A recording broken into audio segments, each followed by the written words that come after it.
ክብር ለጌታ። ሁላችንም የጌታን ቃል አውጥተን ቲቶ ላይ ነው ማነባው ከቁጥር 1 እስከ ቁጥር 5 ቲቶን መጽሐፍ እሱን አብረን እንድናጠና ነው የፈለኩት። ደቀ መዝሙር ብዬ ጀመርኩትን ትምህርት ለጊዜው ገታለሁ። አይ ቲንክ ክፍል 4 ድረስ ደርሰናል። ይሄንን ለምን እንደፈለኩኝ ትንሽ እናገራለሁ። መግቢያዬ ላይ አነባለሁ። በጌታ በኢየሱስ ክርስቶስም ምዕራፍ 1 ከቁጥር 1 እስከ ቁጥር 4 ድረስ በአዲሱ መደበኛ ትርጉም አነባዋለሁ። እናንተ በያዛችሁት ሳይሆን በአዲሱ መደበኛ ትርጉም አነባዋለሁ። በአጋጣሚ ደግሞ እቴ አዜብዬ ዛሬ ቲቶን ነው ያነበበችው እና በጣም መልእክቴን እሷ ኦልሬዲ አግኝተዋለች ብዬ አስባለሁ። በጥቂቱ ከጊዜ ጋር አያይዛ ብትናገርም ግን ሐሳቡን እንደተረዳች አስባለሁና ያው መጽሐፉን ነው አብረን የምናየው። ዛሬም በሚቀጥለውም ሳምንት እቀጥላለሁ። እግዚአብሔር በፈቀደ ጊዜም ደግሞ እቀጥላለሁ። እንደዚህ ይላል። የእግዚአብሔር ምርጦች እምነት ወደ እውነተኛ መንፈሳዊነት። ይሄ እውነተኛ መንፈሳዊነት ተብሎ በአዲሱ መደበኛ ትርጉም የተተረጎመው እግዚአብሔርን መምሰል የሚለው ቃል ነው። ስለዚህ በጣም ጥሩ ትርጉም ሆኖ ነው ያገኘሁት። የእግዚአብሔር ምርጦች እምነትና ወደ እውነተኛ መንፈሳዊነት የሚመራውን የእውነትን ቃል የእውነትን ዕውቀት ለማሳደግ የእግዚአብሔር ባሪያ የኢየሱስ ክርስቶስ ሐዋርያ የሆነ የእግዚአብሔር ባሪያ የኢየሱስ ክርስቶስ ሐዋርያ የሆነ ጳውሎስ እምነቱና ዕውቀቱ የተመሰረቱት ይሄ እምነቱና ዕውቀቱ በደንብ እናየዋለን። እምነቱና ዕውቀቱ የተመሰረቱት የማይዋሽ አምላክ እምነቱና ዕውቀቱ ይሄ የክርስትና አስተምህሮ ራሱ ትምህርቱ እምነቱ ያመንለት ነገር አመን የምንለው ነገር እሱና ዕውቀቱ ራሱ የመዳናችን ዕውቀቱ የተመሰረተው የማይዋሽ አምላክ የቀርጤስ ሰዎች ውሸታሞች ስለሆኑ የማይዋሽ አምላክ ከዘመናት በፊት በገባው የዘላለም ሕይወት ተስፋ ላይ ነው። ትምህርቱ ራሱ የተመሰረተው በሱ ተስፋ ላይ ነው። በገባው መሰረት ነው። እርሱም በወሰነው ጊዜ ባዳኛችን በእግዚአብሔር ትእዛዝ ለኔ አደራ በተሰጠኝ ስብከት በኩል ቃሉን ይፋ አደረገ፣ ፕሮክሌም አደረገ፣ አወጀ። እኔ ቃሉ ገላጭ ነኝ። ራሱን ማንነቱን ተናግሯል። እንመጣበታለን። የጋራችን በሆነው የጋራችን የሚለው ቃል ይሄ ህብረት ተብሎ በጥንቱ ትርጉም ላይ የተጻፈው ነው።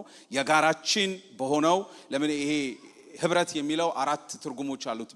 በአዲስ ኪዳን በተጻፈው ቋንቋ እቺ ግሪክ የምትለዋል ላለመጠቀም በጣም ሞክራለሁ። በተጻፈው ቋንቋ ስላቸው አዲስ ኪዳን ላይ ግሪክ ማለት ነው። ብሉይ ኪዳን ላይ ሲሄድ ደግሞ ዕብራይስጥ ማለት ነው። የጋራችን በሆነው እውነተኛ እምነት ልጄ ለሆንኸው ለቲቶ ከእግዚአብሔር አብ ካዳኛችን ከኢየሱስ ክርስቶስ ጸጋ ሰላም ይሁን። ቁጥር 5 ላንብብና እንጨርሳለን። አንተን በቀርጤስ የተውኩ ገና ያልተስተካከለውን ነገር እንድታስተካክል። እቺን ቃልን ስለወደድኩ ነው የመጽሐፍ ቅዱስ ያመጣሁት። እዛኛው ላይ አይልም።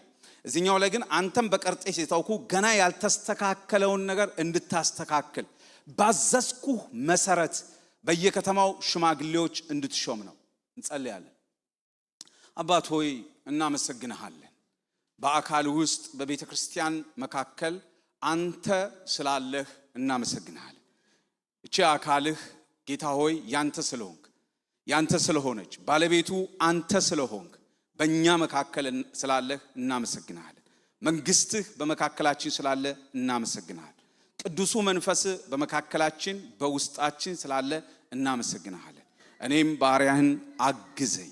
እግዚአብሔር ሕዝብህም ደግሞ ቃልህን እንዲሰማ ለቃል ምላሽ እንዲሰጥ ማስተዋልን ለሕዝብህ ስጥ። በነገር ሁሉ እናመሰግንሃለን። ጊዜያችንን በአግባብ እንድንጠቀም እግዚአብሔር ሆይ በእውነት ጸጋን እንድታበዛልን በጌታ በኢየሱስ ስም ጸልያለሁ። አሜን። እግዚአብሔር ያክብራችሁ። ቁጭ በሉ።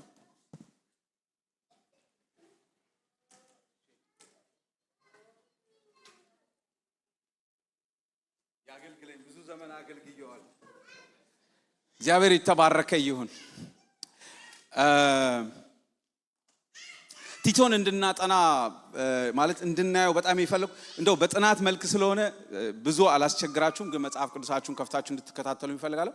ቲቶን እንድናጠና በጣም የፈለኩት ነገር ምንድነው? ክፍል ውስጥ በኋላ ስንገባ ዛሬ ዳሰሳ ነው የምናየው፣ ሰርቬ ነው የምናየው፣ ዳሰሳ ነው የምናየው። ባጭሩ ስኬሌተኑን ነው እሰጣችሁና ምናልባት ጊዜ ካገኘው ቁጥር 1 እና ቁጥር 2ን ቨርስ ቱ ቨርስ ነው። በነገራችን ላይ ቲቶ በጣም ትንሽ ቁጥር ነው፣ ትንሽ ቨርስ ነው። 3 ቻፕተር ነው ያለው። አይ ቲንክ 46 ቁጥር ያለው ነው የሚመስለኝ አይደል? 16 ቁጥር ምዕራፍ 1፣ ሁለቱ ምዕራፍ 2 እና ምዕራፍ 3 15 15 30 46 ምናልባት ተመሳሳይ ወንጌላት ውስጥ አንዱ ሉቃስን እንኳን ብትወስዱ ምዕራፍ 6ን ብትወስዱ ወደ 58 59 ቨርስ ነው ያለው። ስለዚህ ቲቶ በ36 ቨርሶች ውቅሩ ቃላቱ የድሮ ሲጻፍ ያው ከ15ኛው ክፍለ ዘመን ጀምሮ ነው ቻፕተሮች የተሰጡትና በጣም ትንሽ ነው ማለት ነው፣ አጭር ነው። ግን ሐሳቦቹ ግን እምቅ ሐሳቦቹ ግን በጣም ጠቃሚዎች ናቸው። 46 ቁጥሮች በ3 ምዕራፍ የተከፈለ ነው። ቀላል ነው ማለት ነው ለማጥናትም በጣም በፍጥነት እንሄዳለን። ግን ቨርስ ቱ ቨርስ በቁጥር ግን እንድናየው ፈልጋለሁ። ግን ዛሬ ዳሰሳውን ላሳያችሁ ፈልጋለሁ። ምን ማለት ነው ዳሰሳ? ያ ብዙዎቻችሁ ታውቃላችሁ፣ የምታውቁ ሰዎች በቀላሉ ስኬሌተን ማለት ነው። በቃ ስኬሌተን ነው። ከዛ እዛ ውስጥ ገብታችሁ ስጋ ልታለብሱት ትችላላችሁ። ክፍሉን በጥንቃቄ እንድትረዱት ያደርጋችኋል። ክፍሉን መረዳት በጣም አስፈላጊ ስለሆነ ከዛ ነው የሚጀምረው። ትዝ ይላችኋል ኢንዳክቲቭ ባይብል ስተዲ ምናምን ሲባል የመጽሐፍ ቅዱስ ያጠናን ዘዴ ብለን የዛሬ ስንት ዓመት ስንማር ትዝ ይላችኋል አይደል? ስለዚህ አሁን የምናካሄደው ነገር በቀላሉ ዛሬ የምናካሄደው ነገር ኦብዘርቬሽን ምልከታ ነው የምናየው። ከምልከታ በኋላ ነው ኢንተርፕሪቴሽን ትንታኔ የምንሰጠው። ከትንታኔ በኋላ ደግሞ አፕሊኬሽን ነው ህይወታችን ላይ እናዛምዳለን። ይሄ በጣም ይረዳል። አንደኛ ህይወታችንን በጥሩ ያሳድገናል። ሁለተኛ ክፍሉን ራሱ በቀላሉ እንድንረዳ ያደርገናልና ይሄን ከመሪዎች ጋርም ነግሬያችኋለሁ። ምናልባት የኢንስታግራማችንን ካንቀሳቀስ ነው የቸርቻችንን ትምህርቶቻችንን እዛ ላይ መልቀቅ እንጀምራለን። ይሄንን ፒዲኤፍ ማግኘት ትችላላችሁ፣ መከታተል ትችላላችሁ። እንደገና አብራችሁ በዛ ላይ ማጥናት ትችላላችሁ። ሰው እንደሚወደውና እንደሚፈልገው ነው የሚሰራው። አሁን ይሄንን ቲቶን ማብራሪያ ልጻፍ ብል ይሄንን ተከትዬ ነው ማብራሪያ ልጽፍ የምችለው ማለት ነው። ወደፊት መጽፍ እንደዚህ አድርጌ ነው መጻፍ የሚቻለው ማለት ነው። እና በጣም ጠቃሚ ነው። ከዚህ ነው የሚጀመረው መጽሐፍ ቅዱስን ብዙዎቻችሁ እንደምታውቁት። ክብር ለእግዚአብሔር ይሁን። ለምንድን ነው ቲቶን የመረጥከው? ልክ ይሁዳ በመልእክቱ እንዳለ ስለ መዳናችሁ ልጽፍላችሁ ተግቼ ሳለው አይደል? ትዝ ይላችኋል። አንድ ጊዜ ለቅዱሳን ፈጽሞ ስለተሰጠ ምን እምነት ወይንም ሃይማኖት የሚለው አስተምሮ ማለት ነው። ስለ አስተምሮ እንደውም አንዳንድ ጻፊዎች ምን ይላሉ? ይሁዳ የክተትን ጦርነት አወጀ ብለው ይናገራሉ። ማለት ስለ መዳን ሊጽፍ ቢፈልግ ምን ብሎ ይጽፋል ይሁዳ በመልእክቱ ብላችሁ ብታስቡ፣ ይሁዳ ስለ መዳን ሊጽፍ ቢያስብና ያሰበውን ቢጽፍ ሐዋርያው ጳውሎስ ኤፌሶን ምዕራፍ 2 ላይ ከቁጥር 1 ጀምሮ እስከ 10 ድረስ የጻፋትን ስለ መዳናችን የጻፈውን አይነት ነገር ነበር የሚጽፍልን። ግን እሱን ቀለበሰና ቀጥታ ወዴት ገባ? ለሃይማኖት እንድትጋደሉ ለጦርነት ተነሱ ቅዱሳኖች ነው ያለው። በነገራችን ላይ እንደሱ ነው ያለው። ክተት ጦርነት ነው፣ ቸርች ተነሽ ነው ያለው። ለምን? ለሃይማኖት እንዲጋደሉ፣ አንድ ጊዜ ለቅዱሳን ፈጽሞ የተሰጠውን እምነት ሰዎች እንዲጋደሉ ነው። ስለዚህ ይሄ የይሁዳ መልእክት ራሱ በራሱ አስተምህሮ እምነታችንን እንድናውቅ የቆምንበትን ፋውንዴሽን እንድናውቅ በጣም አሁን በዚህ ዘመን በጣም ወሳኝ ነው። እንደው በነገራችን ላይ ከንጉሱም ጋር ነግሬዋለሁ። አሁን ሰከንድ ጄነሬሽን ራሱ አንዱ ስጋቴና ፍርሃቴ ምንድነው ካላችሁኝ፣ ምናልባት እናንተ እየተከታተላችሁ እንደሆነ አላቅም፣ ልጆቹን ብቻ ሳይሆን የትምህርት ሙቭመንት ያለበት ዘመን ነው። ኃይለኛ ትምህርቶች አሉ በዚህ በዓለማችን፣ በዚህ በምዕራቡ ዓለም። እነሱ ደግሞ እንደኛ አይደሉም። በጣም እንደምታውቁት አንባቢዎች ናቸው። እንግሊዘኛውን ቋንቋ ይችላሉ፣ ጀርመንኛውን ቋንቋ ይችላሉ። ስለዚህ መጽሐፍቶች በደንብ ነው የሚያነቡት። ስለዚህ አሁን ወርሺፕ ናይት አለ ሲባል፣ አምልኮ አለ ሲባል፣ ስብከት አለ ሲባል ከከተማ ወደ ከተማ ሲሄዱ የሚመጡትን አስተማሪዎችና የሚያስተምሯቸውን ሰዎች እኔ በጣም ነው የምከታተለው። ለምን? ከዛ ጀርባ ያለው የትምህርት ንፋስ ይዟቸው ሊሄድ ስለሚችል። አስተምሮ በነገራችን ላይ በመጽሐፍ ቅዱሳችን ሲምቦሊክ ተሰጥቶታል። አንደኛው እርሾ ነው፣ ሁለተኛው ዝናብ ነው፣ ሶስተኛው ንፋስ ነው። ዶክትሪን እነዚህ ሶስቱ ነገሮች ናቸው። ንፋስ ይዞ ነው የሚሄደው። እርሾ ጥቂቱን ነገር ያበዛል። ዝናብ እንደሚንጠባጠብ ነው። ስለዚህ ብዙ ጥፋቶችን ሊያመጣ ስለሚችል ትምህርት ላይ በጣም ሲሪየሶች መሆን አለብን። ይሄን ሁሉ ማሰብ አለብን። ስለዚህ ወደ ይሁዳ ልምጣላችሁና እኔ ቲቶን ለምን ለመናገር እንደፈለኩኝ ለመናገር ስለፈለኩ ነው። አሁን ስለ ደቀ መዝሙር ትምህርት ጀምሬ ወደ ቲቶ የገባሁበት ትልቁ ነገር ስጋት አለኝ፣ ሐሳብ አለኝ። ይሄን በእውነት 2024 ላይ ከወንድሜ ከሸዋ ጋር ተነጋግረን ነበር። እንደመጣ ወደ ቤተክርስቲያን እንደተመለስኩኝ በቃ ክርስትና አስተምሮ ማለት በተለይ ይሄ ፋውንዴሽን ክርስቲያን ዶክትሪን የክርስትና መሰረታዊ አስተምሮ በቤተክርስቲያን ውስጥ መሰጠት አለበት።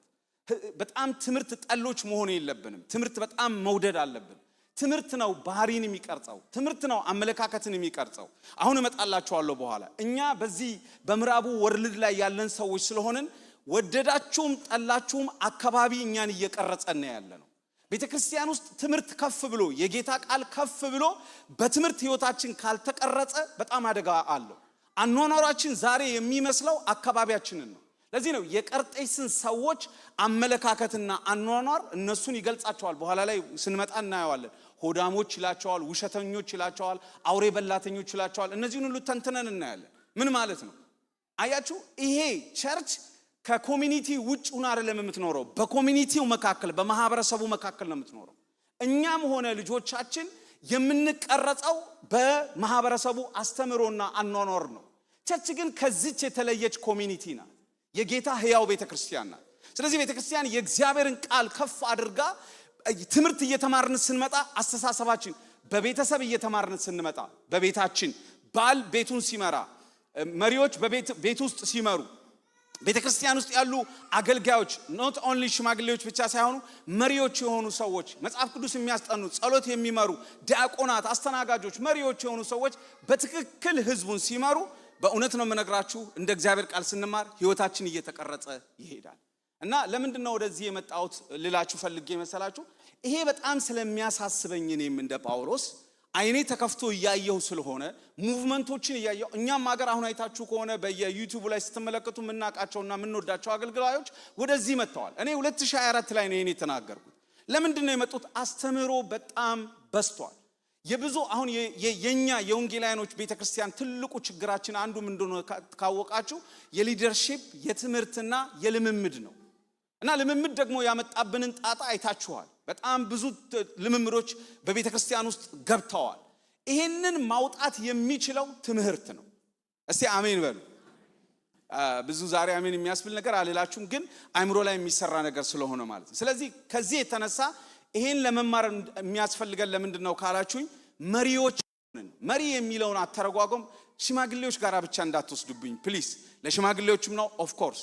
መሪ እንግዲህ ከተማ እንኳን ጋይድ የሚያደርግ ሰው በመሪ ዲፊኒሽን ውስጥ መሪ ማለት ነው። ጋይድ የሚያደርግ ነው፣ መንገድ የሚያሳይ ማለት ነው። መሪ የቤተሰብ መሪ ራሱን እየመራ ያለ ሰው መሪ ነው። ለራሱ ህይወት ብቻውን ሆኖ ቤተሰብ ባይኖረው እንኳን ራሱን እየመራ ነው ያለውና መሪ ነው በዲፊኒሽን ውስጥ። ከ249 በላይ የዲፊኒሽን አለው ስለ መሪነት ትርጉም። ስለዚህ መሪዎች የሆንን ሰዎች ህይወታችንን የምንመራ፣ ቤተክርስቲያን የምንመራ፣ ቤተሰብ የምንመራ ሰዎች በሙሉ ይሄንን መገንዘብ አለብን። ለምን ትምህርት ያስፈልገናል ብለን። በሁለተኛ ደረጃ ደግሞ ይሄን ትምህርት እንድንማር የፈለኩበት አንዱና በጣም መሰረታዊ ነገር ምንድነው? የትምህርትን ካልቸር በቤተክርስቲያናችን ውስጥ በጣም ማዳበር ያስፈልጋል። እስቲ ጭንቅምሻ ይሄ አካል ይመልከትና ከሁድ ባሻገር ልክ አሁን እንደ ትላንት ደስ አይልም? ቤቱ ግጥም ብሎ ድግስ በድግስ ነንና በየቅዳሜዎቹ እንደዛ ይሞላል። ትምህርትን ሲባል የመሪዎችን በጣም ትልቅ ስጋት በነገራችን ላይ ትምህርት ሲባል ህዝቡ ይመጣል ወይ ነው። እስቲ እናንተ ጮክ በሉና እንመጣለን በሉ። አታዳክሙ፣ በደንብ በሉና ጥሩ ከተመገብን እንመጣለን በሉ። አው ጥሩ ምግብ ካገኛችሁ አትመጡ? እንደውም የቅዳሜው ልደት ጥሩ ክትፎ ነበረ፣ ጥብስ ነበር እንባባል የለ እንዴ? ጥሩ ምግብ ካገኛችሁ ትመጣላችሁ። አሜን። እናውቀዋለን። ለዚህ ነው የእሁድ ፕሮግራማችን ላይ ትምህርት ያስፈልገው። ስለዚህ ሰው ትምህርት መልመድ አለበት። ክብር ለእግዚአብሔር። ይሄን ካልኳችሁ ይበቃል። ወደ መጀመሪያው ልምጣና ጊዜ እንዳንወስድ ጌታ የተባረከ ይሁን። ኤርሜ ትቀጥልልኛለህ? አዎ የመልእክቱ አጠቃላይ ዳሰሳ እንግዲህ ቲቶ ነው። የቲቶ መልእክት ነው የሚባለው። እንደው አንተ ርዕስ ምን ትሰጠዋለህ ብላችሁ ካላችሁ የአገልጋይ መጽሐፍ ልለው እችላለሁ። ቲቶ አገልጋይ ነው ማለት ብላችሁ ማለት ትችላላችሁ። ማንም አይናቅህ የሚል የሰጡ ሰዎች አለ። ታማኝ የሚል የሰጡ ሰዎች አሉ። የቲቶን መጽሐፍ የጻፉ ሰዎች ማለት ነው፣ ኮሜንተሪ የጻፉ ሰዎች። ቲቶ የሚለው ይሄ ሮማይስጥ የሆነ ትርጓሜ ነው ያለው። ደስ የሚያሰኝ፣ የሚያከብር፣ የሚንከባከብ፣ የሚያሳድግ ማለት ነው። ኦፍ ኮርስ በኋላ ላይ እንመጣለን። ተቀባይና ላኪውን በትክክል ስለምንመለከት ቲቶን ዛሬ አልነግራችሁም፣ ሳምንት ነው የምነግራችሁ። ዛሬ ጊዜ ካገኘው ስለ ጳውሎስ ነው መናገር የምፈልገው። ስለዚህ ስለ ቲቶ ብዙ ውስጡ ስለምገባ ስንገባ እናየዋለን ቲቶ ማን እንደሆነና በጣም በነገራችን ላይ ይሄ ፓስተራል ኢፒስትል ወይንም የፓስተር መልእክተኛ ወይንም የግለሰብ ደብዳቤ ይሉታል። እኔ ሞር የምስማማው ማነው ጢሞቴዎስም የፓስተራል ኢፒስትል ነው የሚባለው። በኤፌሶን ስለተቀመጠ ፓስተራል አገልግሎት አገልግሏል ኤፌሶን ላይ። እኔ ይሄ አሁን የሚያከራክረን ነገር አይደለም፣ ግን እንድናውቅ ብቻ ነው። ማነው ቲቶንና ጢሞቴዎስን ሞር ፓስተራል አገልግሎት አገለገሉ አይደለም የምለው፣ ፊልሞና ነው ለቤት ላለች ቤተክርስቲያን አሰ ፓስተር ነው ብዬ እምወስደው። እናንተ እንደፈለጋችሁ። ቲቶንና ጢሞቴዎስን ግን እኔ የምወስደው ባላደራዎች ናቸው። ከፓስተርነት ያለፈ ነው። በጣም ከፍ ያለ የቤተክርስቲያን ሸክምና አሁን በኋላ ላይ እናየዋለን። እንደምታውቁትም ደግሞ በቀርጤስ ትቶት ነው የሚወጣው። በኋላ ሰዎች ይተካና እሱ ይወጣል፣ ሌሎች ይገባሉ።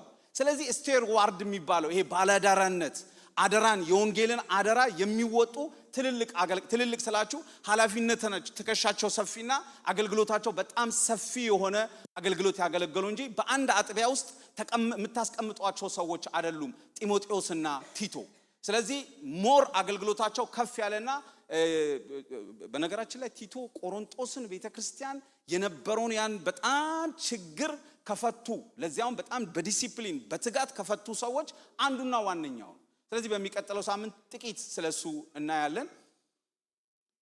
ጸሐፊው ጳውሎስ ነው ይሄን ስለሚነግረን። ይሄ ደግሞ ለአሕዛብ የተላከ ሐዋርያ ነው። ከ62 እስከ 66 ተጻፈ ተብሎ ይታሰባል። እዚህ ጋር ትንሽ ነገር ልንገራችሁ።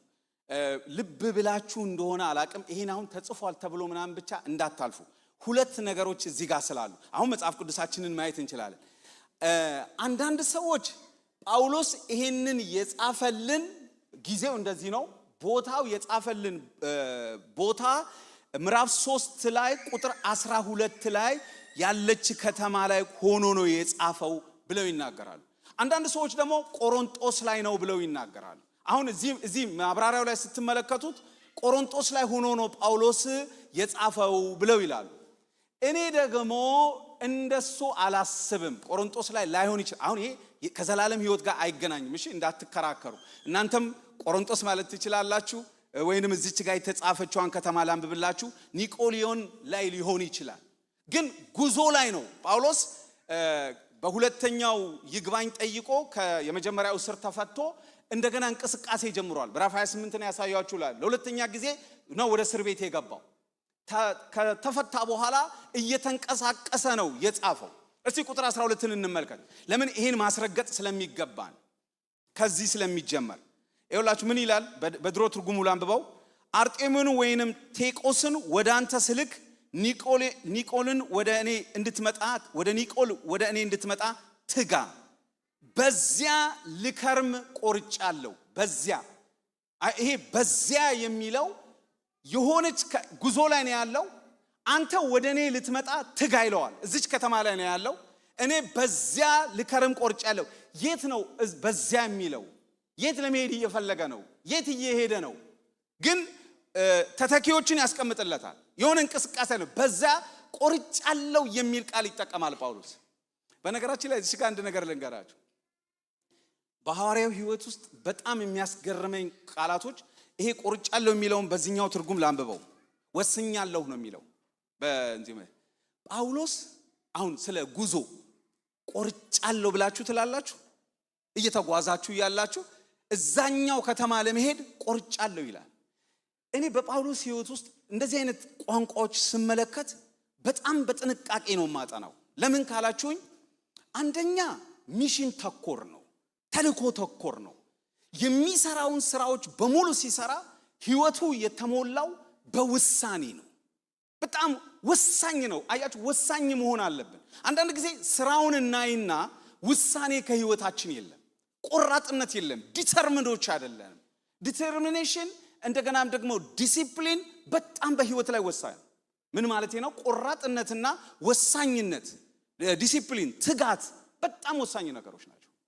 ፎከስ መሆን፣ ትኩረት መስጠት፣ እነዚህ ሶስት ነገሮች በደንብ ያዙልኝ። በእውነት በጣም ለሕይወት ይጠቅማሉ፣ ለትዳር ይጠቅማሉ፣ ለአገልግሎት ይጠቅማሉ። ፎከስ ማድረግ፣ ትኩረት፣ ዲተርሚንድ መሆን፣ ዲሲፕሊን ኢትስ ኢምፖርታንት። ኢትስ ላይፋችሁ ውስጥ ኢምፖርታንት። በቤታችሁ ውስጥ ተመልከቱ። ፎከስ ካልሆናችሁ ዲተርሚንድ አትሆኑ፣ ዲተርሚንድ ካልሆናችሁ ዲሲፕሊን አትሆኑ።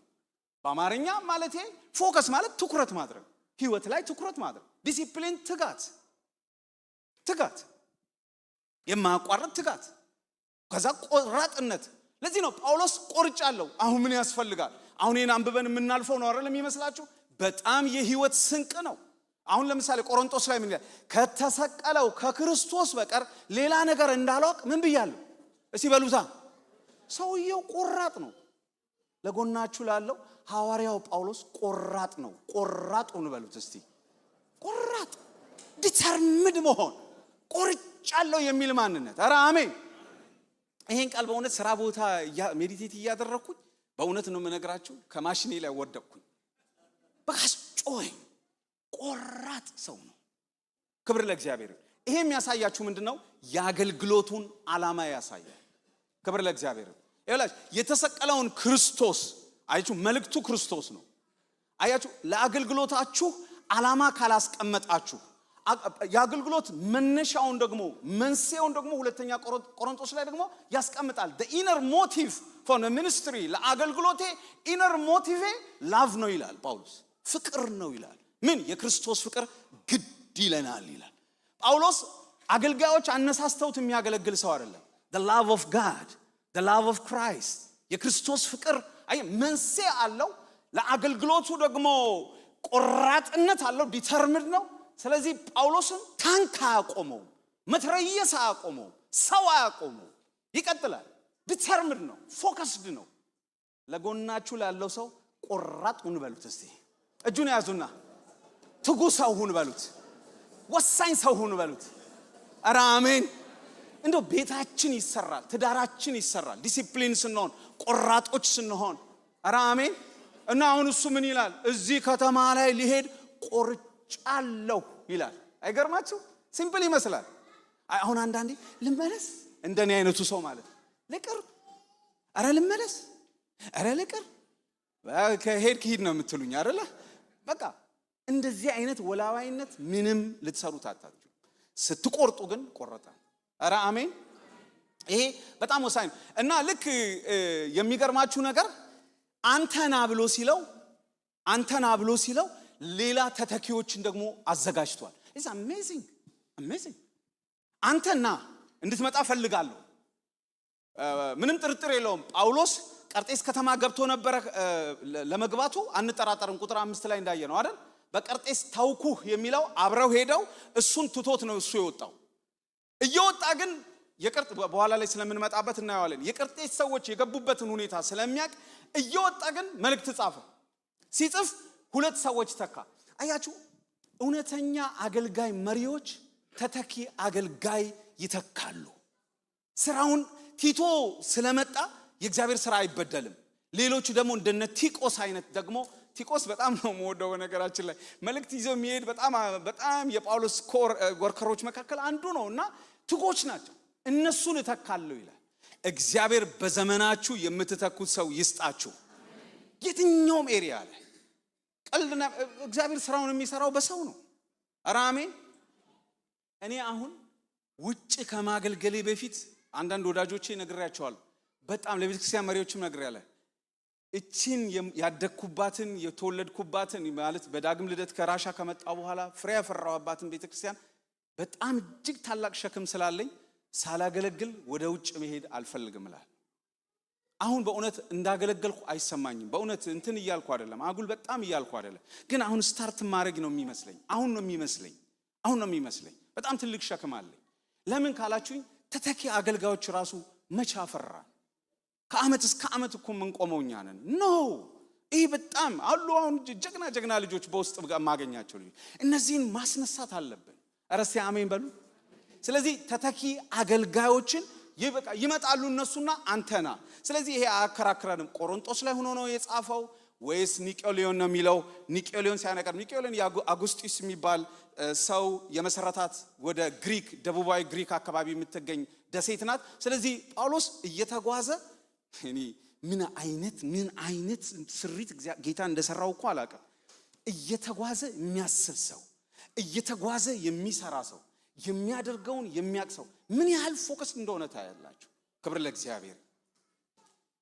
የሆነ አፒታይታችሁም እየተከፈተ ነው። እርግጠኛ ነኝ ቲቶን እንደገና እንደምታጠኑት። በጣም ኢንትረስቲንግ ነው። በጣም ደስ የሚል መጽሐፍ ነው። ክብር ለኢየሱስ። የሚቀጥለው ጋር ትመጣልኛለህ። አከራክረንም ቆሮንቶስ ላይ ሊሆን ይችላል፣ ኒቆሊዮን ላይ ሊሆን ይችላል፣ በዛች ይላል። ስለዚህ ጉዞ ላይ ነው ያለ። ኦኬ በመልእክቱ የተጠቀሱ ቁልፍ ቃሎች እነዚህ በጣም ወሳኝ ናቸው። ኪ ወርድስ ካለቀማችሁ መጽሐፍ ማጥናት አይቻልም። አሁን ባለፈው ሳምንት አይታችኋል። አብዬ በጣም ከባድ ጠንካራ የቆላሲስን ትምህርት ነው የጀመረልን ያነሳል። በነገራችን ላይ አብዬ ሞር የተሰቀለውን ክርስቶስ የሚሰብክ ሰው ነው እና ቆላሲስን ለመረዳት ኪ ወርድሶችንና ራሳቸው ሰዎቹን ካላወቃችሁ ትንሿ ማነው ዮሐንስ በወንጌሉ ላይ ኢየሱስን በምዕራፍ 1 ላይ የገለጸውን ኢየሱስ ጳውሎስ በ5 ቨርስ የገለጠበት መጽሐፍ በጣም ጠንካራ መልእክት ነው። ኪ ወርድሶችንና ኪ ቨርሶችን ካላገኛችሁ በጣም ጠንካራ መልእክት ነው። እነ ኤፌሶን እነ ቆላሲስ ጠንካራ ነው። ስለዚህ ኪ ወርድሶቹ ምንድን ናቸው? ከትምህርት ጋር በኋላ በጣም ስለሚገናኝ መልካም የሚል በአዲሱም በመደበኛውም ትርጉም በድሮም ትርጉም ላይ መመልከት ትችላላችሁ። መልካም የሚል ስራና ስራዎች የሚል አንዳንድ ጊዜ የግሶች የቨርቦች መራባቶችን ትመለከታላችሁ። ስራዎች የሚል ነገሮች ትመለከታላችሁ። አዳኝ የሚል 6 ጊዜ እነዚህ በቁጥር የተጻፉትን ማየት ትችላላችሁ። እነዚህ ቃላቶች ለምን ተደጋገሙ? የተደጋገሙ ቃላቶች ካሉ መጽሐፉ የሚያተኩሩበት ነገር አለ። ለምን በኋላ ላይ እመጣላችኋለሁ። ከአስተምሮ የሚመጣ ነገር ነው። እነዚህን አሁን the good works መልካም የሚባሉ ስራዎች የሚሰሩት ከትምህርት የሚመጡ እንጂ ጥሩ ጨዋ አበሻ ስለሆነን አይደለም። ከትምህርት ነው የሚመጡት። ከደግ ዘርና ቤተሰብ ስለመጣን አይደለም። ግን ከጌታን ከሚመስል ህይወት የሚወጣ ነው። ከትምህርት የሚመጣ እነዚህን ነገሮች አድርጉ የሚለው ክብር ለእግዚአብሔር። አሁን ትላንትና ደስ አይልም? በአንድ 10 ደቂቃ ባልሞላ ጊዜ ውስጥ ጉባኤውን እንዴት አድርገን እንደወጣ ነው አያችሁ አይደል? በቃ መልካም the good works ይሄ የክርስትና ባህሪው ነው፣ ህይወቱ ነው። ከአስተምሮ የሚመጣ ነገር ነው። ክብር ለእግዚአብሔር። ሰዎችን መርዳት፣ አካባቢን መርዳት ይሄ በጣም ኢምፖርታንት ነው። ይሄ ጤናማ የሚለው በእንግሊዘኛው ሳውንድ ዶክትሪን የሚለው ነው። ጤናማ ትምህርት ጤናማ ትምህርት ካለ ነው ጤናማ ህይወት የሚኖረው። ለዚህ ጤናማ ጥሩ ገላጭ ነው።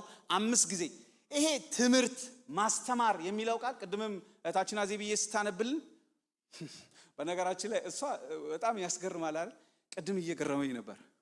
የዛሬ ኦልሞስት 25 ዓመት እኔ እንኳን በትዳሬ በዚህ ዓመት 25 ዓመቴ እና ወንጌል ስንመሰክርላት ሃምበርግ ላይ ምስር ራሱ እሷ እንደነለት ለማስተማር ሲሄድ እና ምን ፈልገህ ነው የመጣው አለችኝ። አዜ ማለት ነው ዛሬ ቆማ እግዚአብሔርን ቃል ስትናገር ጌታን አመሰግናለሁ። አያችሁ አፍተር ከ27 ዓመት ይሆናል። በነገራችን ላይ እኔ ባገባሁ ጊዜ እሷና የሷ ጓደኛ ዘውዴም ትባላለች ቦደንሲ ሲመጡ አማኞች አልነበሩ እና ዛሬ ግን የጌታን ቃል ይዛ እንደዚህ ፕሮግራም ስትመራ ይሄ ትልቅ መታደል አይደል? እስቲ ክብር ስጡልኝ ለጌታ። ሁሌ ነው ሳያት እሷን የምገረመው። እግዚአብሔር ከጊዜ ወደ ጊዜ በቃሉ እያሳደጋት ሳይ ጌታን እጅግ አድርጌ አከብራለሁ። ክብር ለእግዚአብሔር ይሁን። ትምህርት ማስተማር የሚል 4 ጊዜ ትመለከታላችሁ። እግዚአብሔርን መምሰል የሚለው 3 ጊዜ ታያላችሁ። በተለይ በዚህ በአዲሱ መደበኛ ትርጉም ላይ ለእውነተኛ መንፈሳዊነት ይለዋል፣ እግዚአብሔርን መምሰል ይለዋል። ይሄ በመልእክት ውስጥ ያሉ ኪ ወርድሶች ናቸው። ልክ ኪ ወርድሶች እንዳየን ሁሉ ቁልፍ የሆኑ ቃላቶችና ድግግሞች እንዳየን ሁሉ ልክ የመልእክቱ ደግሞ ቁልፍ ቃል ቁልፍ ጥቅስ ደግሞ እንመለከታለን። ይሄ ቁልፍ ጥቅስም በጣም ወሳኝ ነው። እሱ ነው የሚዘውራችሁ። ለምሳሌ የሐዋርያት ሥራ ቁልፍ ጥቅስ የትኛው? ግን የትምህርት ጊዜ ስለሆነ ሪላክስ አድርጉ ባካ። ከመድረክም በኋላ የምታውቁት ኢዮብ ነው። ጮክ በሉና አስዩ አሁን ሐዋርያትን ሥራ ምዕራፍ 4 ቁጥር 12 ነው የሚለው የሐዋርያት ሥራ ኪ ቁልፍ ቃል አስዩዬ እንደዚህ ነው። እስቲ አንድ ሰው ሌላ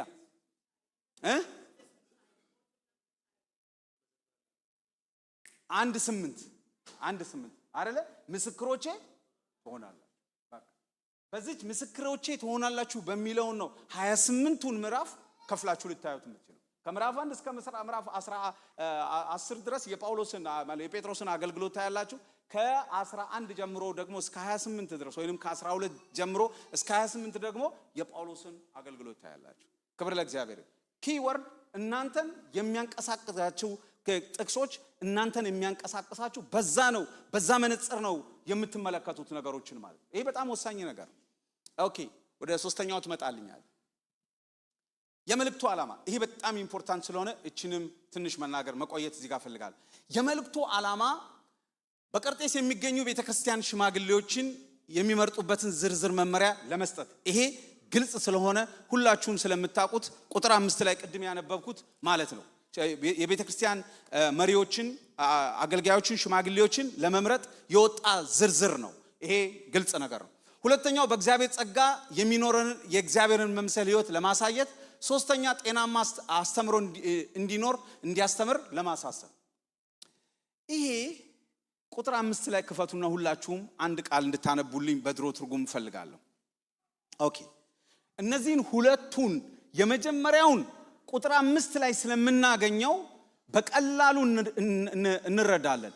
በቀርጤስ የተውኩህ ምን እንድታረግ ነው ይለዋል። እስቲ በሉልኝ የምታውቁትን። እስቲ ምን አይሰማም ድምጻችሁ? እንድታደራጅ በቀርጤስ ተውኩ ይላል። እና አሁን ማደራጀት የሚለውን ቃል ስትሰሙ፣ እኛ የደርግም ልጆች ስለሆንን ማደራጀት እናውቃለን። እና ማደራጀት ስታስቡ እናንተ አሁን ምንድነው የሚታያችሁ? እውነት ለመናገር የምናውቀው ማደራጀት አስተዳደራዊ ነገር ነው አይደል? ሽማግሌዎችን ምረጥ አይደል? ሹም አይደል እያለው ነው። አስተዳደራዊ ነው። ኦፍ ኮርስ አንዱ እሱ ነው። ሁለተኛው ግን በተጻፈበት ቋንቋው ግን አስተዳደራዊ ብቻ አይደለም። ልነግራችኋል። እንግዲህ የተጻፈበትን ቋንቋ ልተውላችሁና በተጻፈበት ቋንቋ ግን ሁለት ነገር ነው የሚያወራው። አንደኛው አስተዳደራዊ ይሄ ከላይ ያለው፣ ሁለተኛው ግን በእግዚአብሔር ጸጋ የሚኖረንን እግዚአብሔርን የመምሰል ህይወትን ለማሳየትና ጤናማ አስተምሮ ለማኖር ማሳሰብ ነው። ምን ማለት ነው ማደራጀት የሚለው ቃል? ማጠንከር፣ ቀጥ ማድረግ፣ ማቆም፣ ማጽናት ማለት ነው። እንደገና ደግመዋለሁ። ማደራጀት የሚለው ቃል በግሪኩ ቋንቋ ማለቴ ነው። እሱን አልጠቀምም እዚህ ጉባኤ ላይ የግሪክ ቋንቋ በዛ እንዳልባል። ማጠናከር፣ ቀጥ ማድረግ፣ ማቆም፣ ማጽናት ማለት ነው። እንደገና ደግመዋለሁ። አሁን ቀርጤስ ላይ ተቀመጥልኝ ሲለው ሽማግሌ ብቻ ሹምልኝ አይደለም ያለው። ያልተስተካከለውን ለምን የአይሁድ ወገኞች ከተገረዙ ወገኖች ቁጥር 10 ላይ የተገረዙትን ወገኖች ጸጥ ማድረግ ይገባል ስላለ፣ ተረት የሚናገሩ ስላለ፣ እንደገና የሚቀርጤስ ሰዎች ስላሉ ገብተህ እዛ በትምህርት ህዝቡን ምን ማድረግ አለበት? ቀጥ ማድረግ፣ ህዝቡን ማጠናከር፣ ጌታን እንዲመስሉ ማድረግ፣ ህይወታቸው እንዲቀረጽ በምን በጤናማ አስተምሮ ቀጥ እንዲሉ፣ ቤታቸው ቀጥ እንዲል፣ ትዳራቸው ቀጥ እንዲል። ይሄው ቁጥር 10 ላይ ቤታቸው ቀጥ እንዲል፣ ትዳራቸው የሁከት እንዳይሆን፣ ልጆቻቸው እንዳይታወቁ፣ በኋላ ላይ ይመጣበታል። ቀጥ እንዲል፣ ውልግድግድ ያለ ህይወት እንዳይኖሩ፣ ያልተስተካከለ ህይወት እንዳይኖሩ፣ ያለ ቅድስና እንዳይኖሩ፣ ቀጥ ብለው እንዲሄዱ፣ ጌታን እንዲመስሉ፣ ቅድም አዜብዬ እንዳለችው ጌታን እንዲጠብቁ። ለዚህ ጸጋ ተሰጥቷል። እንመጣበታለን። ጸጋ ተሰጥቷል። ቀጥ እንድታደራጅ። እናንተ መሪዎች፣ አገልጋዮች ባካችሁ ስሙኝ። ጥሪያችን ይሄ ነው። ቅድም ያልኳችሁ ቀጥ እንዲል ቤቱን ማደራጀት አለብን። ትዳራችን ማደራጀት አለብን። ልጆቻችን ማደራጀት አለብን። ቀጥ እንዲል። እስኪ የተስማማው አሜን ይበለኝ። አዎ ማደራጀት፣ ቀጥ እንዲል፣ እንዲስተካከል፣ ማቆም፣ ማጽናት ማለት ነው። ክብር ለእግዚአብሔር። ይህ በጣም ወሳኝ ነገር ነው። የተወላገደ ህይወት፣ ያልተስተካከለ ህይወት አንተም በቀርጤስ ተውኩ። ለምን? ትምህርት ህይወትን ይቀርጻል። መስተካከል አለበት። አያችሁ፣ ክርስቲያናዊ አኗኗር እንዲኖራቸው፣ ጌታን እንዲመስሉ። ይሄንን ነው ትምህርት በጣም ህይወታችንን ይቀርጻል። አሁን የተማረ ሰውና ያልተማረ ሰው ልዩነት አለው የለውም? አለው። መማር አካዳሚካል እንኳን መማር ልዩነት አለው። የተማረና ያልተማረ ሰው አንድ አይደለም። መማር በጣም እውቀት ማግኘት በጣም ወሳኝ ነው። ነፍስ ያለ እውቀት ከሆነ ይዘንዳ ትዕቢት ሲመጣ ነው በጣም ከባድ። እውቀት እንዴት መልካም መሰላል። በእውቀት ስታደርጉት እንዴት መልካም መሰላል። ቀጥ እንዲል። ይሄ ማደራጀት የሚለው አስተዳደራዊ ብቻ አይደለም፣ ከህይወት ጋር የተገናኘ ነገር ነው። that's why በቤታችሁ ካልተጋችሁ፣ ቀጥ እንዲል ሰዎች ጌታን የሚመስል ህይወት እንዲኖሩ ካላደረጋችሁ ፍሬ ማየት አትችሉ። በኋላ ላይ እመጣላችኋለሁ። በኋላ ላይ እንመጣለን። የቀርጤስ ሰዎች ይናገራሉ፣ አይኖሩም። እንደሚናገሩት የሚኖሩ ሰዎች አይደሉም። የሚናገሩትን የሚኖሩ ሰዎች አይደሉም። ስለዚህ ቀጥ እንዲል እንድታደራጅ በዛ ተውኩ። ጤናማ አስተምሮ እንዲኖር ማለት ነው። ክብር ለእግዚአብሔር። ይሄ በጣም በጣም በጣም በጣም ሲበዛ ወሳኝ ነገር ነውና ይሄ ነገር በእውነት እስቲ እጃችሁን ከፍ አድርጉና ጌታ ሆይ በሉ። የራሴን ህይወት፣ ቤተሰቤን፣ ቤተክርስቲያኔን እንደ ቃልህ ለመምራት አሁንም ጸጋ በላይ ላይ ይሁን። አሜን። አሁን ይሄ ለቤተክርስቲያን መሪዎች ትልቅ ኃላፊነት ነው። ምን ተሰጣቸው? ምን ሊመሩ ተሰጣቸው? ይሄን ሊመሩ ነው። ህዝቡ ቀጥ ብሎ እንዲሄድ ማደራጀት፣ እንዲሞላ ህዝቡ በትምህርት ማድረግ። ትምህርት ከፍ ማለት አለበት ቤተክርስቲያን። ባለፈው አሁን ሽፋይንፍሩት ላይ ሐዋርያትን ስራ እያስተማርኩ ነው። አንዱ የኤርሊዋ ቸርች ትልቁ ነገር በጸሎታቸው ፕሬየር ውስጥ በፕሬየሩ ይሄ ዛቻ ከዛቱባቸው በኋላ አራት መሰረታዊ ነገር ታገኛላችሁ። አራቱ በጸሎት ውስጥ የምታገኟቸው ነገር አንዱ ነገር ቃሉ ነው። ቃሉን ግለጥልን ይሉታል። እንደገና ሚሽኑን የሚያካሂዱበት ደግሞ ስሙ ነው። ኦፕሬሽን የሚያደርጉበት የኢየሱስ ስም። ሶስተኛው ጸሎት ነው። አራተኛው መንፈስ ቅዱስ ነው። ኤርሊዋ ቸርች እነዚህ አራት ነገሮች ከፍ ይላሉ። እስቲ ጸሎት በሉ፣ የኢየሱስ ስም በሉ፣ መንፈስ ቅዱስ በሉ፣ የእግዚአብሔር ቃል በሉ፣ በጸጋው አማኞች ቤተክርስቲያን በሉ፣ ከፍ ይበል በሉ። አሜን። እንደው ድግሱ ምናምን ትንሽ ቀነስ እያለ ይሄ ትንሽ ከፍ እስቲ ከፍ ይበል በሉ። የ18 ዓመቱ ማለት አይደለም። እንደው በቃ ሌላው ነገር ማህበራዊ ህይወቱ ራሱ የሚጣፍጠው ይሄ ከፍ እያለ ሲመጣ እስቲ ከገባችሁ አሜን በሉኛ። ወሳኝ ነው ማደራጀት፣ ማጠንከር፣ ማበርታት። በጣም ትልቁ አሳስቦኝ እንድንማር ይሄን የፈለኩት አንዱ ትልቅ በቀርጤስ የተውኩ ለዚህ ነው። በቃ አያችሁ ቲቶ የማይሆን ነገር ሰጥቶ አይመለስም። ይሄን እንዲሰራ ነው። መሪዎች እንዲተኩ። መሪዎች ካልመሩ ቤተክርስቲያን አትመራም። መሪዎች ያስፈልጋሉ። እሱ ላይ እንመጣበታለን። ክራይቴሪያውን እናየዋለን። እነሱ እንኳን ሲመረጡ መመዘኛው ጌታን መምሰል ነው። መመዘኛውንም እሱን እናየዋለን። በጣም ኢምፖርታንት ነው። ከካራክተር ጋር ይያያዛል፣ ከባህሪ ጋር ይያያዛል፣ ከማንነት ጋር ይያያዛል። ከዛ በሚቀጥለው ደግሞ የእግዚአብሔር ጸጋ እግዚአብሔር እንድንመስል ለማሳየት ነው ይሄ ማደራጀት። እኔ ብዙ ሰው ናፋቂ ነው የተአድሶ። አሁን ይታደስ የምትሉት ነገር አልበዛም? ቤተክርስቲያን ውስጥ ፍቅር ቀዝቅዟል፣ ይታደስ። ጸሎት ቀንሷል፣ ይታደስ። የእርስ በርስ ግንኙነት ይታደስ። ለተአድሶ እኮ ቃል መነሳት አለበት። ለተአድሶ በጣም ወሳኝ ነገር ብዬ እኔ ማምነው፣ እኔ ተአድሶ ናፋቂና ተአድሶ ፈላጊ ነኝ። የሚሽን ሰው ነኝ፣ ወንጌል እፈልጋለሁ። ተአድሶ ደግሞና ሪቫይቫል ደግሞ ናፋቂ ሰው ነኝ። ለተአድሶ ኢምፖርታንቱ ወሳኙ ነገር የእግዚአብሔር ቃል። እስቲ አሜን በሉ። የእግዚአብሔር ቃልና ተአድሶን የሚያመጡ ሰዎች ያስፈልጉናል። እነዚህ ሁለት መገናኘት አለባቸው። ዕዝራ ምዕራፍ 7 ቁጥር 10 ላይ እንደዚህ የሚል ቃል በአዲሱ ትርጉም ላይ አንብቡት። የእግዚአብሔርን ቃል ያነብ ነበር አይደለም የሚለው፣ ያጠና ነበር ነው የሚለው። ተአድሶን ማምጣት ከፈለጋችሁ እንደ እግዚአብሔር ቃል አጥንታችሁ ካላመጣችሁ ተአድሶ አይመጣም። ዳዊት ስብራትን ያመጣው እኮ እንደ እግዚአብሔር ቃል ስላልተጓዘ ነው። ሁለተኛው ላይ መፈለጉ የእግዚአብሔርን ክብር መፈለጉ ትክክል ነው፣ ግን እንደ እግዚአብሔር ቃል ስላልፈለገ ስብራት መጣ። በኋላስ እንደ እግዚአብሔር ቃል ሲፈልግ ሁሉ ተስተካከለ። አያችሁ የሪፎርሜሽን ሰዎች ነህምያ፣ ዕዝራ፣ ሐጌ፣ ዘካርያስ፣ ካህኑ ኢያሱ፣ ዝሩባቤል፣ እንደገና ሐጌና ዘካርያስ ሽማግሌዎቹ ሁሉ ትልቅ ተአድሶ በእስራኤል ላይ ያመጡት ቃሉን ስለያዙ። ኧረ አሜን። እና ተአድሶ በህይወታችን በኑሯችን ውስጥ እንዲሆን ካስፈለገ የእግዚአብሔር ቃል ያስፈልገናል። አሜን። ማስተማር ያስፈልገናል። ስለዚህ ሊያደራጅ የመልእክቱ ዋናው ዓላማ ይሄ ነው። እንዲያደራጅ በቀርጤስ ተውኩ ይላል። ክብር ለእግዚአብሔር። ቶሎ ብለና ልጨርስ። ኤርሚ የቀጠለልኝ አዳሰሳ ስለሆነ ይሄ በጣም ዋና የመልእክቱ ዓላማ ስለሆነ እንድትይዙልኝ እፈልጋለሁ። በነገራችን ላይ በቃ አሁን የነገርኳችሁ ነገር ቲቶ ላይ ሁሌ እንደምናገረው አሁን ቲቶን ለማጥናት የምትፈልጉ ሰዎች ካላችሁ፣ እያጠናችሁም ያላችሁ ሰዎች ካላችሁ በቃ መነጽር ሰጠዋችሁ ማለት። መነጽር ማለት ይሄ ነው። በቃ ቲቶ በዚህ ነው የሚጠናው። በዚህ መነጽር ቲቶን ካያችሁት ቲቶን በቀላሉ ማጥናት ትችላላችሁ። ዮሐንስን ወንጌል ማጥናት ብትፈልጉ መነጽራችሁ ምንድነው? ሲምፕል። ሁሌ እኮ ነው የምጠይቀው። ለምን አንዳንድ ጊዜ በቃ ስለሚምታታብኝ ነው የምጠይቀው እንጂ እኔ ማወቄን ለማሳወቅ አይደለም። እስቲ የዮሐንስን ወንጌል መነጽሩ ምንድነው? የዮሐንስን ወንጌል መነጽር ማድረግ መነጽር ብታረጉ ምንድነው ባህሪዬ? ኢየሱስ እንደሆነ አምናችሁ በስሙ አይደል የዘላለም ሕይወት እንደሆነላችሁ ይሄ ተጽፏል።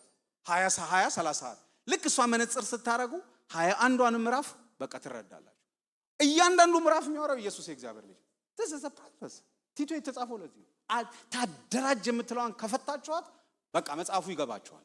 አገኛችሁት ማለት ከዛ ቁጭ ብላችሁ አትነሱም እንደኔ ዛም ትላላችሁ ትዘላላችሁ ትመጣላችሁ እንደገና ታያላችሁ ትደሰቱ ነው የምትሉ ክፍሉን አገኛችሁት የዛን ጊዜ ጳውሎስ እናንተን ሲሰማችሁ ስትጸልዩ በጣም ጸሎትህ ትክክል ነው እኔ እንደጻፍኩት ነው ይላችኋል መንፈስ ቅዱስ ደግሞ ጸጋ ይሰጣችኋል ኃይል ይሰጣችኋል አራሜ አጓጉል ከተተረጎመ ግን በጣም አደጋል ስለዚህ ማደራጀት የሚለው ኢምፖርታንት ነው የመልእክቱ ፍሬ ነገርና ዋና ሐሳብ ጤናማ አስተምሮ ደጋግሜዋለሁ አስተምሮ እግዚአብሔርን እንደመምሰል ርዕተ ባህሪ በነገራችን ላይ ጋኑን የሚደግፉ ጠጠሮች ናቸው ይሄንን የጻፉት ያስተካከሉልኝና አማርኛዬን እነሱንም ጌታ ይባርካቸው እስቲ አሜን በሉ ስመጥቀስ ስለማልፈልግ እሺ እውነተኛ እግዚአብሔርን የመምሰል ህይወት የሚገለጠው በመንናገረው ሳይሆን በስብዕናችንና በስራችን ነው ቅድም ያልኩት ማለት ነው እቺ ላምብባት ምን ማለት እንደሆነ አያችሁ ምንድነው ያልኩት እውነተኛ እግዚአብሔርን የመምሰል ህይወት የሚገለጠው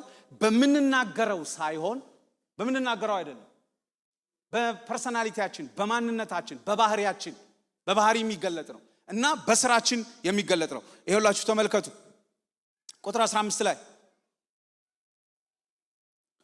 እና 15 እና 16 ሁሉ ለንጹዎች ንጹህ ነው ለርኩሳን ለማያምኑ ግን ንጹህ የሆነ ምንም ነገር የለም አእምሯቸው ሊናቸው ረክሷል እግዚአብሔርን እንዲያውቁ በግልጥ ይናገራሉ እናውቃለን ብለው እናውቃለን የሚለው ቃል ሁለት አይነት ትርጓሜ ነው ያለው አያችሁ ኢንቲሚሲ አለን ይያሉ ህብረት አለን ይያሉ ልክ በዕብራውያን መሰረት እናውቃለን ይያሉ ከሱ ጋር ኮንታክት አለን ይያሉ ይናገራሉ በግልጥ ይናገራሉ ዳሩ ግን የሚያጸይፍና የማይታዘዝ ለበጎ ስራ ሁሉ የማይበቁ ስለሆኑ በስራቸው ይክዱታል ተግባራቸው ሌላ አያችሁ እውነተኛ አስተምሮ ግን የባህሪ የማንነት ለውጥን ያመጣል ክብር ለእግዚአብሔር በጣም ኢምፖርታንት ነገር ነው ይሄ በጣም ወሳኝ አያችሁ እነሱ ግን ይክዱታል እውነተኛ እግዚአብሔርን መምሰል ህይወት የሚገለጠው በመንናገረው ሳይሆን በቃ እኔ አሁን እንደዚህ አድርጌ ቃሉን አካፈልኩ አይደል ስወርድ ህይወቴ እንደዚህ ነው ወይ ኑሮዬ እንደዚህ ነው ወይ ጌታን ይመስላል ወይ ይሄ ማንነቴ በመስሪያ ቤቴ ይገለጣል ወይ ይሄ ማንነቴ በቤቴ ይገለጣል ወይ ይሄ ታወቀ ነው ወይ መታወቅ አለበት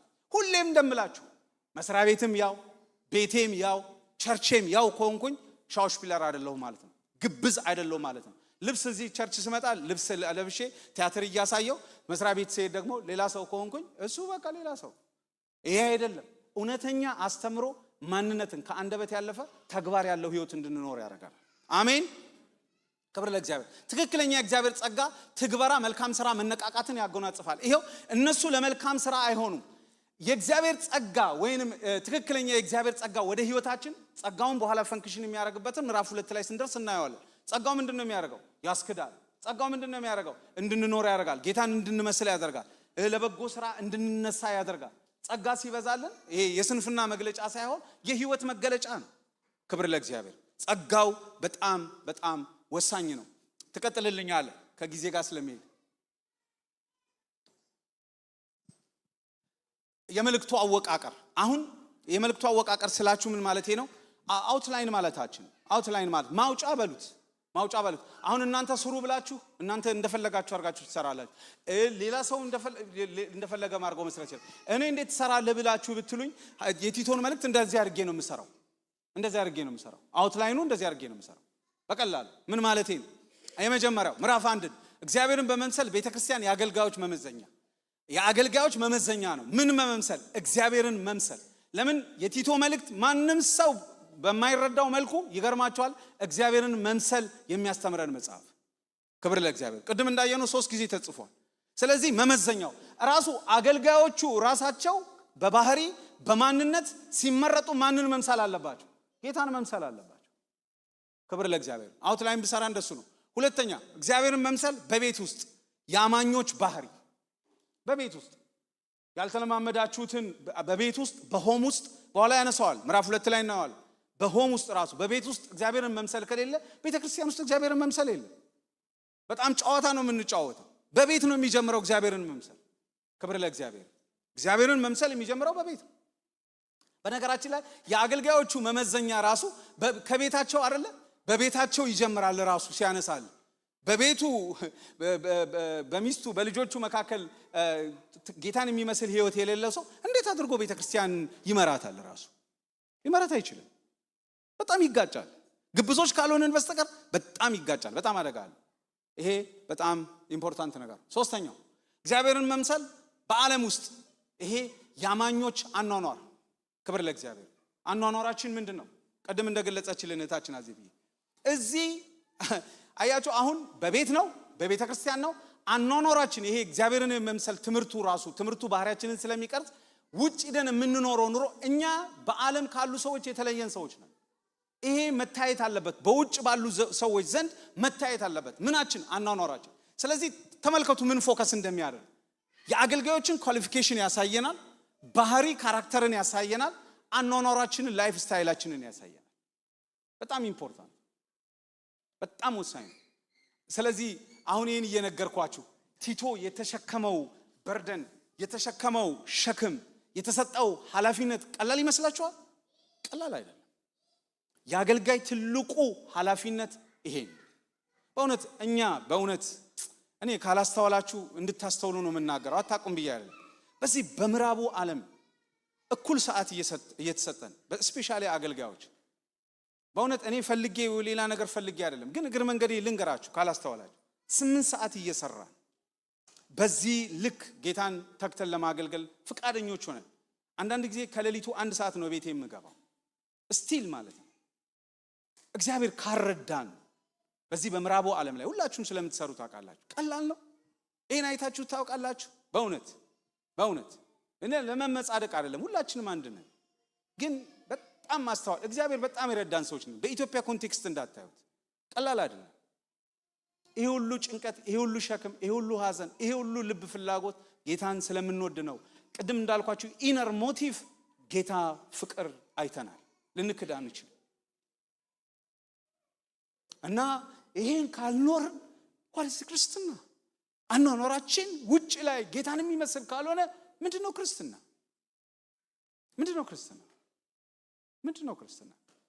እና አንዳንድ ጊዜ በጣም ነው ማዝነው ከጊዜ አንፃር ህይወታችን ከኛ አልፎ ለዓለም መታየት ጌታን መምሰል ሲገባን እማየው ህይወት ከራሴ ጀምሮ በጣም ነው ማዝነው። ዓለምን የምንነካበት ትልቁ መልእክታችን ጌታን መምሰል ነው። አሜን። ይሄ ደግሞ ከአስተምሮ ከትምህርት የሚመጣ ነው። ይሄ አሁን አውቃለሁ ምናምን እንትኑ ከግሪኩ ተጽፎ ምናምን መጽሐፍ አንብቤ ምናምን ቴዎሎጂ ተምሬ ምናምን እኔ የድሮ ነኝ። ምንም የተለወጠ ነገር የለም። ራሴ ላይ ነው የሰራሁት። ራሴን ለማሳደግ ሞክራለሁ። ዴሊ በጣም እተጋለሁ፣ አነባለሁ፣ እጸልያለሁ፣ ሁሉም በህይወት ያደርጋለሁ። ግን ምንም ለመሆን አይደለም፣ አካሉን ለመጥቀም ራሴን ህይወት ለማዳን አለቀ። ሌላ ምንም ታሪክ የለኝም። ጌታን የምወድ ሰው ነኝ። ከዚህ ውጭ ምንም አታገኙብኝ። ግን ረሃቤ ግንና ጥማቴ ግን በወንጌል የምንሰብከውን ኢየሱስን በአደባባይ ሰዎች በየከተማው ሰዎች በህይወታችን ግን እንዲያውት ያስፈልጋል። በጣም ኢምፖርታንት። እስቲ አሜን።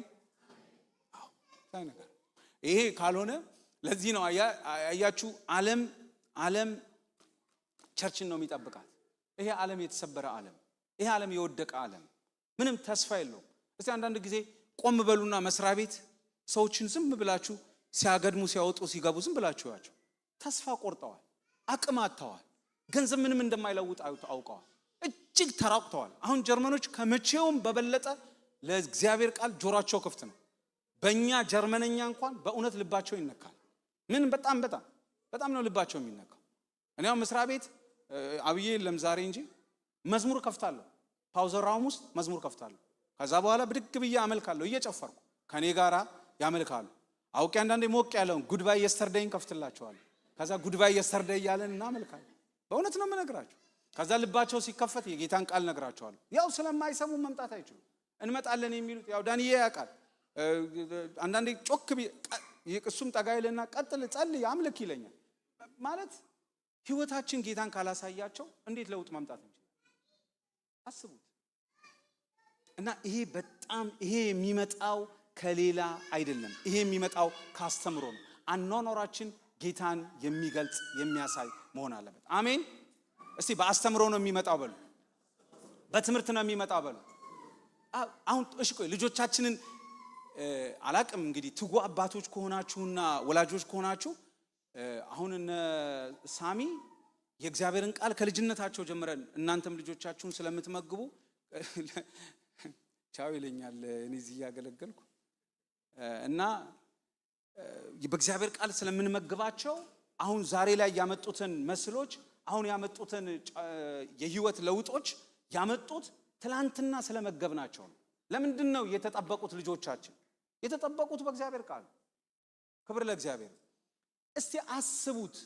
አሁንም መንጋ የእግዚአብሔር ሕዝብ የሚጠበቀው የሚገባው የሚወጣው በእግዚአብሔር ቃል መሆን አለበት። አኗኗራችንን ይለውጣል። የመጨረሻውን እስቲ አምጣልኝ። የመጨረሻ ይመስለኛል አወቃቀሩ እንደዚህ አድርጋችሁ ማየት ይችላልችሁ። ማጠቃለያ ጳውሎስ ለግለሰብ ከጻፋቸው መልእክቶች የሚመደብ ነው። ቅድም እንዳልኳችሁ ለግለሰብ ጢሞቴዎስ እሱና ፊልሞና ነው።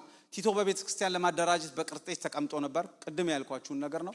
መልእክቱ የቤተ ክርስቲያንን ስርዓትን ጤናማ አስተምሮን እግዚአብሔርን መምሰልና መልካም ስራ በቤተ ክርስቲያንስ በቤተሰብ እና በዓለም ያስተምረናል። ክብር ለእግዚአብሔር። ይሄ የጊዜው መልእክት አይመስላችሁ? የቲቶ መልእክት ለቤተ ክርስቲያን የጊዜው አይመስላችሁ?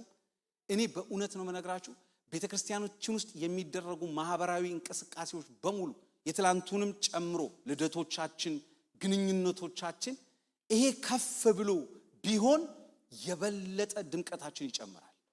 በጣም ትልቁ ስጋቴ ግን ድግሶቻችን በስተው ግብዣዎቻችን በስተው መንፈሳዊነት ከከሳ ግን አደጋ አለው።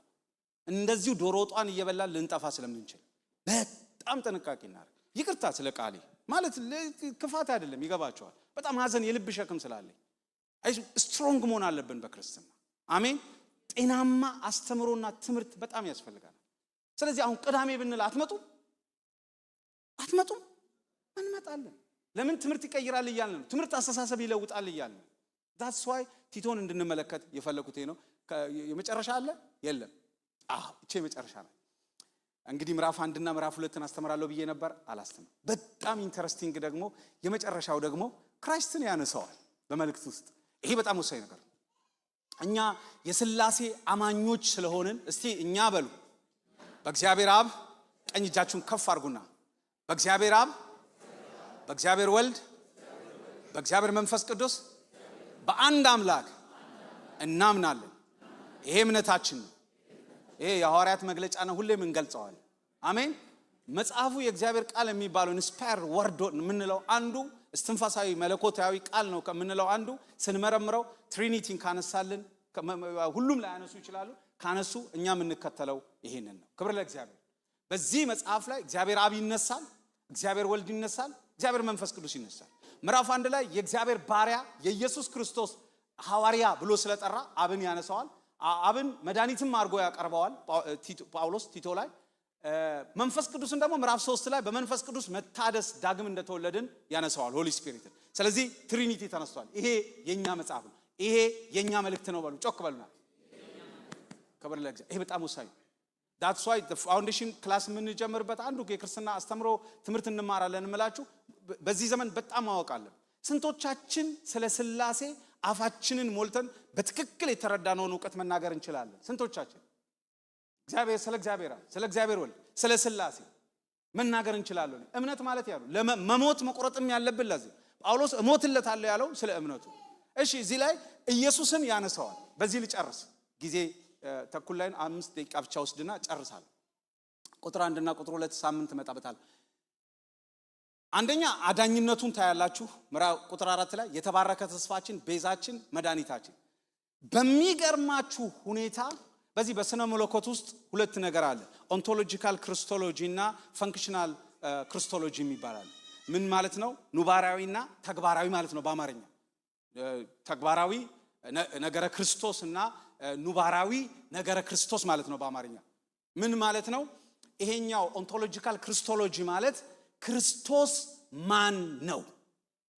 ክርስቶስ ማን ነው? በማንነቱ ላይ ክርስቶስ ሁሉ ጊዜ ይሄን ማወቅ አለባችሁ። ክርስቶስ ማን ነውና ክርስቶስ ምን አደረገ? ፈንክሽናል ክርስቶሎጂ ክርስቶስ ምን ሰራ? መስቀል ላይ ምን ሰራ? ጳውሎስ በፍቃዱ ጌታ ይባርከው በአማርኛ ተጽፎልናል። ብዙዎቻችሁ እንድታነቡ አበረታታለሁ። የእግዚአብሔር ልጅ የሚል አንድ መጽሐፍ ጽፏል። አሁን ደግሞ የተሰቀለው ክርስቶስ ብሎ ጽፎልናል። እነዚህ ማለት ነው። እነዚህ በጣም ወሳኝ ናቸው። ክርስቶስ ማን ነው? who is Christ? ክርስቶስ ማን ነው? አንደኛ ዮሐንስ ምዕራፍ 1 ማለት ክርስቶስ የእግዚአብሔር ልጅ ነው። ይሄንን ማጥናት አለብን። ይሄን የሚያጠናው ፓርት ይሄ ነው የሚባለው። ይሄ አሁን ቅድም የነገርኳችሁ ኑባራዊ ክርስቶስ ማለት ነው። ይሄ በጣም ወሳኝ ነገር ነው ማለት ኦንቶሎጂካል ክርስቶሎጂ ማለት ማጥናት በጣም ያስፈልጋል። ክርስቶስ ማን ነው ብሎ ማጥናት ራሱ ጊዜ ያስፈልጋል። ጳውሎስ ባጭር ያነሳዋል። ክርስቶስ ማን እንደሆነ ያነሳዋል እኮ። መድኃኒት ይለዋል፣ መድኃኒት ይለዋል። አምላክ ነው ይለዋል። አምላካችንን መድኃኒታችንን ብሎ ይገልጻል። በዚች አጭር እንዳልኳችሁ 46 ቁጥር ውስጥ በ3 ቨርሶችና 4 ቨርሶች ውስጥ ኦንቶሎጂካል ክርስቶሎጂን ያነሳል። የክርስቶስን ማንነት ያነሳል። በጣም ኢምፖርታንት ነው። የክርስትና ህይወት ያለ ኢየሱስ አይታሰብም። በጣም ወሳኝ። ያን ብቻ አይደለም፣ እንደገና ደግሞ እንዳልኳችሁ ደግሞ ፈንክሽናል ክርስቶሎጂን ያነሳል። ተግባራዊውን ክርስቶስ በመስቀል ላይ ምን ሰራ? ቤዛችን ይላል። መስቀልን ነው የሚያሳየው። አያችሁ፣ አንዳንድ ጊዜ መለየት ራሱ መቻል አለብን። ቅድም ለዚህ ነው የምላችሁ። አሁን ወንድሜ አብዬ ብዙ ጊዜ ሲሰብክ የሚሰብከው መስቀልን ነው። ምን ላይ ያተኩራል? አያችሁ፣ አሁን መንፈሳዊ አባት ብትሆኑ እንደዚህ አይነቱን ሰው ኮትኩታችሁ የምታሳድጉት መስቀሉ ነው። በቃ ኢየሱስ ትልቁ ሸክም ክርስቶስ ምን ሰራ ነው። ሁሌ ሲያብይን አውጡት፣ መልእክቱን ስሙት፣ እዛ ላይ ያተኩራል። ጥቤን ውሰዱት፣ ሞር ሲስተማቲክ ቴዎሎጂ ያነሳል። የእግዚአብሔር ቃል ይላቸዋል። እንዲህ እያለ ነው የምናጠናው። ይሄ ጥናት ይጠይቃል፣ እውቀት ይጠይቃል፣ ማዳበር ይጠይቃል፣ ማሳደግ ይጠይቃል። በጣም ወሳኝ ነገር ነው። የምታልፉት ነገር አይደለም በቀላል። ስለዚህ ጳውሎስ እነዚህን ሁለት መሰረታዊ ነገር ለያይቶ ያስቀምጠልናል። ክብር ለእግዚአብሔር። አሁን እናንተ ጥናቱ ላይ ብትቀጥሉ፣ አሁን የቲቶ መልእክት ጳውሎስ ለቲቶ ጽፎታል ብላችሁ የምትደፍኑት አይደለም።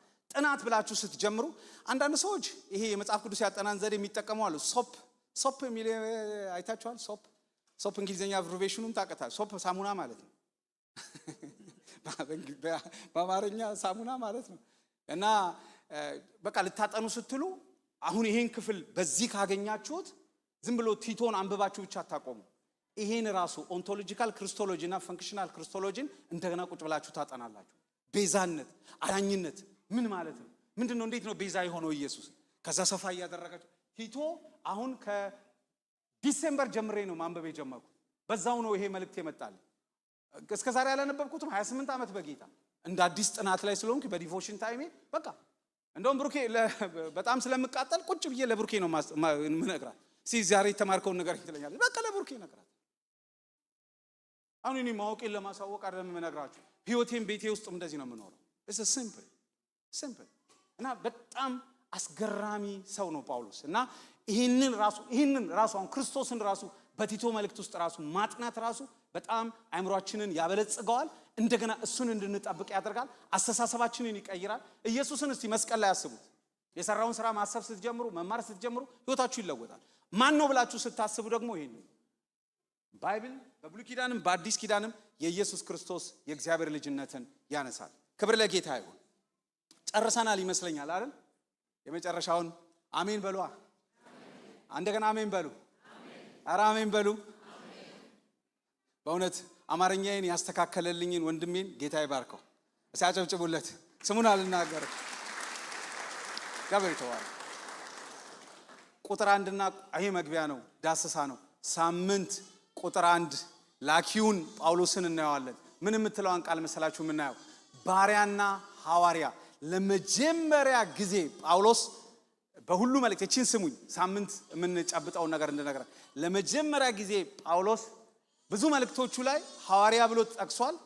ፊልጶስዮስ መልእክት ላይ ባሪያዎች ብሎ ፕሉራል ተጠቅሟል። እነ ስልዋኖስን እነ ጢሞቴዎስን ጨምሮ ባሪያዎች ብሎ ጠቅሷል። ፊልሞና ላይ የሱ የሆንኩ እስረኛ ብሎ ጠቅሷል። the first time ባሪያንና ሐዋርያን የሚለውን ጠቀሰው እዚህ ላይ። ደስ አይልም? ደስ ይላል። ባሪያ ሐዋርያ። እስቲ ባሪያ ሐዋርያ በሉ። እኔ ስለ ጳውሎስ ሙሉ መጽሐፍ ስለተጻፈ በቲቶ ኮንቴክስት ብቻ እችን ሁለቷን አብራራላችሁ። ስለ ጳውሎስ መጽሐፍ ተጽፏል። እንዴት አድርጌ ስለ ጳውሎስ በ5 ደቂቃ ጨርሳለሁ? በቲቶ መልእክት ብቻ ልፈታት ነው የምፈልገው። እችን ልንፈታት ነው የሚያስፈልገው። እቺ ባሪያና ሐዋርያ አብረን እንፈታታለን። እናንተም ሳምንት እስቲ አጥንታችሁ ባሪያ ሐዋርያ፣ የእግዚአብሔር ባሪያ፣ የኢየሱስ ሐዋርያ። ለምን እቺ ሐዋርያዋንን በደንብ እናያታለን። የዘመኑ ትርምስ ስላለ ሐዋርያ አለ ወይ የሚል ጥያቄ ያለ እንመልሳለን። አለ የለም። እንደገና ካለ ደግሞ ምን አይነት ሐዋርያት ነው ያለው? ይሄን መመለስ አለብን። እቺ ትርምስ እቺ አፖስትል ሪፎርሜሽን ወይንም የተአድሶ ዘመን ተብሎ በአፖስትል ስም ደግሞ ንግድ ስላለ በደንብ እናውቃለን፣ እንማራለን። አራሜ ቆመን እንጸልያለን።